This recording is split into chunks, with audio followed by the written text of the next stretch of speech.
एक देश जिसकी आबादी 140 करोड़ से ज्यादा है, जहां हर साल करोड़ों बच्चे स्कूल जाते हैं, क्या उन्हें सच में शिक्षा मिलती है या फिर डिग्रियां? क्यों लाखों माता पिता सरकारी स्कूल छोड़कर प्राइवेट स्कूल चुनते हैं?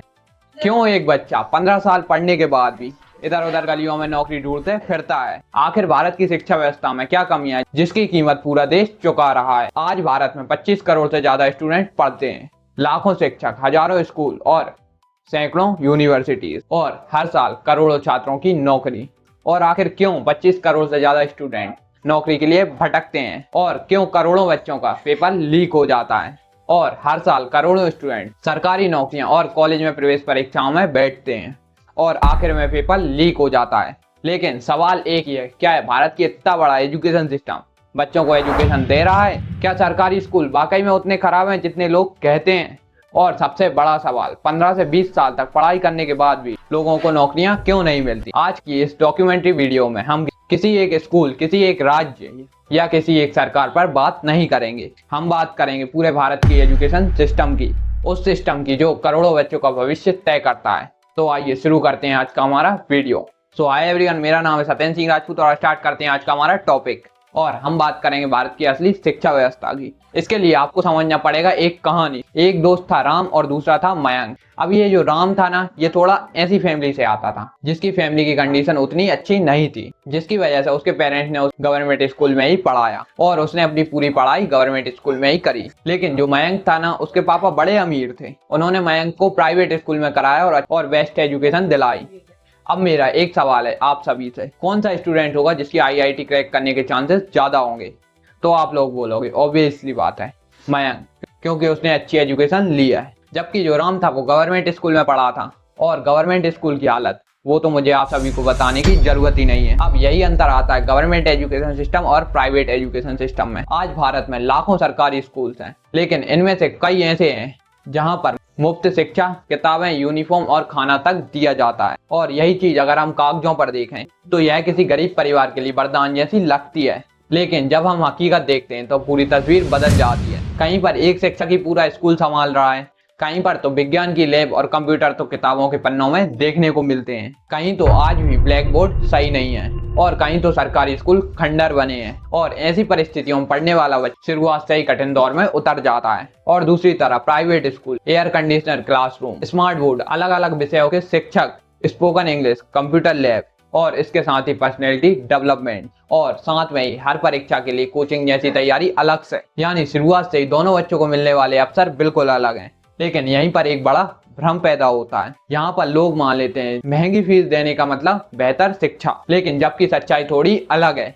अगर स्कूल ही सफलता तय करता तो आज देश के हर आईआईटी, आईएएस और यूपीएससी टॉपर सिर्फ महंगे प्राइवेट स्कूलों से ही पढ़ने वाले आते। लेकिन ऐसा नहीं है। हजारों छात्र सामने आते हैं जिन्होंने सरकारी स्कूल से भी पढ़कर आईएएस, यूपीएससी या फिर एम्स या आईआईटी जैसी परीक्षाएं क्रैक की हैं।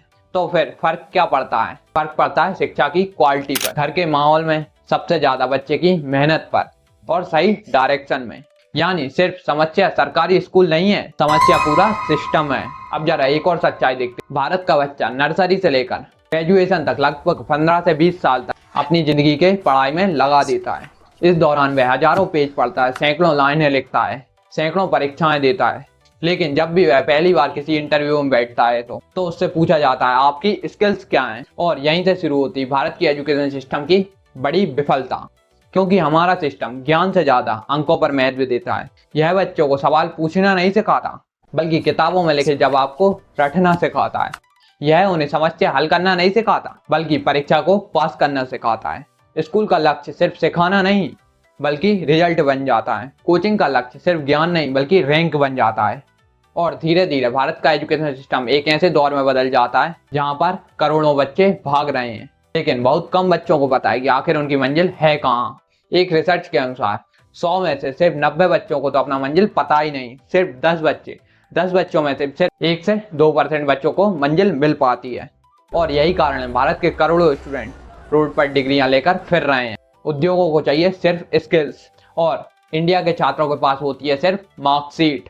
और यहीं से शुरू होता है बेरोजगारी का असली चक्र। लेकिन सवाल यह है, क्या इन हालातों के लिए स्कूल जिम्मेदार है, या फिर इसके पीछे है पूरा इकोसिस्टम, और हम सब भी इसमें बराबर से जिम्मेदार हैं? जिसमें सरकार है, शिक्षक हैं, पेरेंट्स हैं और कोचिंग इंडस्ट्री और सबसे महत्वपूर्ण हमारा समाज। हंसेंगे लोग, कहेंगे कि फाइनल ईयर में आके छोड़ दिया। अनन्या से तुम्हारा शादी नहीं हो सकती। कम्युनिटी में हमारा नाम मत बिगाड़ो। जो शर्मा जी का लड़का होता है ना, वो इसी समाज में आता है। अब सवाल आता है, यह एजुकेशन सिस्टम बना कैसे? इसके लिए हमें थोड़ा टाइम जोन में पीछे जाना पड़ेगा। करीब 200 साल पहले जब भारत अंग्रेजों के शासन में था, तब अंग्रेजों का उद्देश्य था ऐसे लोगों को तैयार करना जो कि वैज्ञानिक ना बने, नए आविष्कार बिल्कुल ना। उन्हें ऐसे लोग चाहिए थे सिर्फ उनका हुक्म माने, मतलब उनके आदेश का पालन करने वाले, फाइलें संभालें, अंग्रेजी प्रशासन की गुलामी करें। और यहीं से शुरू होती है एक ऐसी शिक्षा व्यवस्था जिसका मुख्य उद्देश्य था सोचने वाले नहीं बल्कि आदेश मानने वाले चाहिए। लेकिन समय बदला, देश आजाद हुआ, तकनीकें बदल गई, दुनिया बदल गई, लेकिन भारत का एजुकेशन सिस्टम आज भी उसी दौर में चल रहा है। आज भी अधिकांश स्कूलों में बच्चे की सफलता उसके प्रश्नों से नहीं बल्कि उसके अंकों से मापी जाती है। अगर किसी छात्र के 98 नंबर आते तो उसकी पूरे समाज तारीफ करता है। हम आज भी मार्कशीट को प्रतिभा से बड़ा मानते हैं और यही मानसिकता हमारे पूरे शिक्षा तंत्र का हिस्सा बन जाती है। अब भारत के सिर्फ एक सामान्य छात्र की कल्पना करो। सुबह जल्दी उठता है, स्कूल के लिए भागता है और दोपहर तक लगातार क्लासेस और शाम को होमवर्क और उसके बाद ट्यूशन और रात को फिर वही पढ़ाई और अगले दिन वही रिपीट दिनचर्या। और यह चक्र सालों तक चलता रहता है। लेकिन इस 15 से 20 साल के अंदर बच्चे से यह भी नहीं पूछा जाता कि उसके मन में क्या है। क्या उसे विज्ञान पसंद है या फिर संगीत? क्या उसे गणित अच्छा लगता है या फिर चित्रकला? क्या वह इंजीनियर बनना चाहता है या फिर लेखक या फिर बिजनेसमैन? अक्सर इन सवालों का जवाब बच्चा नहीं देता। उसकी जगह इन आंसरों का जवाब देता है हमारा समाज। मेरा बेटा इंजीनियर बनेगा। डॉक्टर बनो, इंजीनियर बनो या फिर सरकारी नौकरी करो। अगर कोई बच्चा इन रास्तों से कुछ अलग करना चाहे, हंसेंगे लोग, कहेंगे कि फाइनल ईयर में आके छोड़ दिया, तो उससे कहा जाता है उसमें भविष्य नहीं है। और यहीं से हजारों सपने जन्म लेने से पहले ही दम तोड़ देते हैं। लेकिन कहानी अभी यहीं खत्म नहीं होती।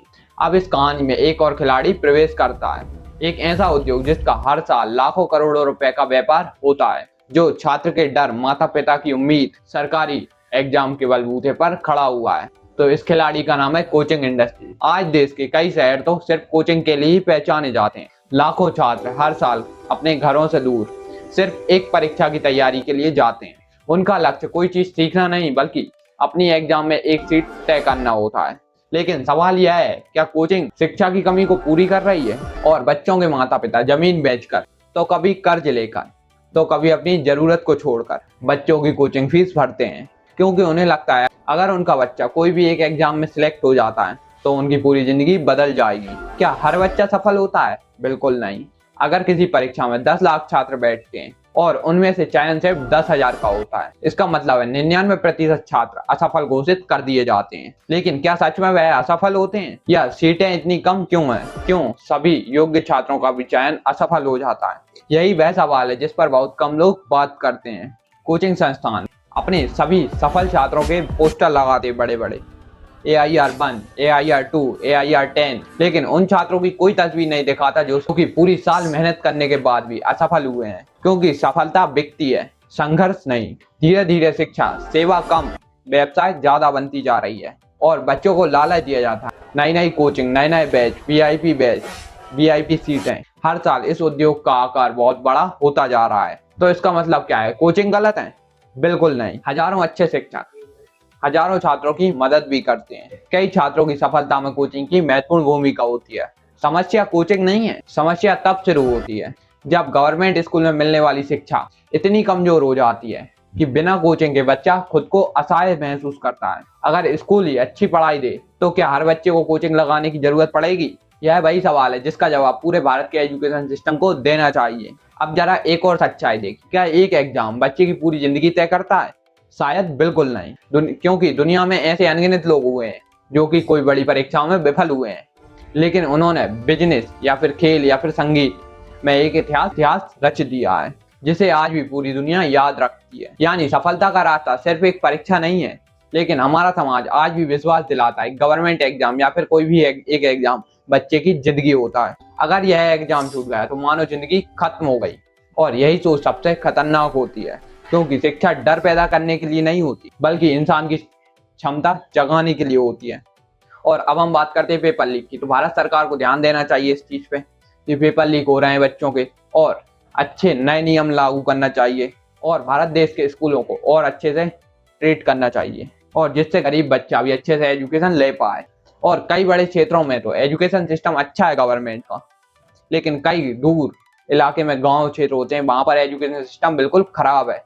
ना वहां पर स्कूल सही है, ना स्कूलों में एक टीचर पूरे स्कूल को पढ़ा रहा है, और कई स्कूलों में तो टॉयलेट तक नहीं है।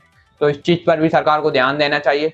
धन्यवाद, मिलते हैं किसी नई वीडियो के साथ। और आपको एक बात बताना तो भूल ही गया, हमारी इसी तरह की एक और वीडियो है माउंट एवरेस्ट की, जो कि आप देखोगे तो बहुत पसंद आएगी आपको, तो बिना देखे बिल्कुल नहीं जाना। और अगर मैं इसको डिस्क्रिप्शन में लिंक दे देता हूँ, डायरेक्ट आपको यहीं से मिलेगी, तो अभी जाइए और देखिए।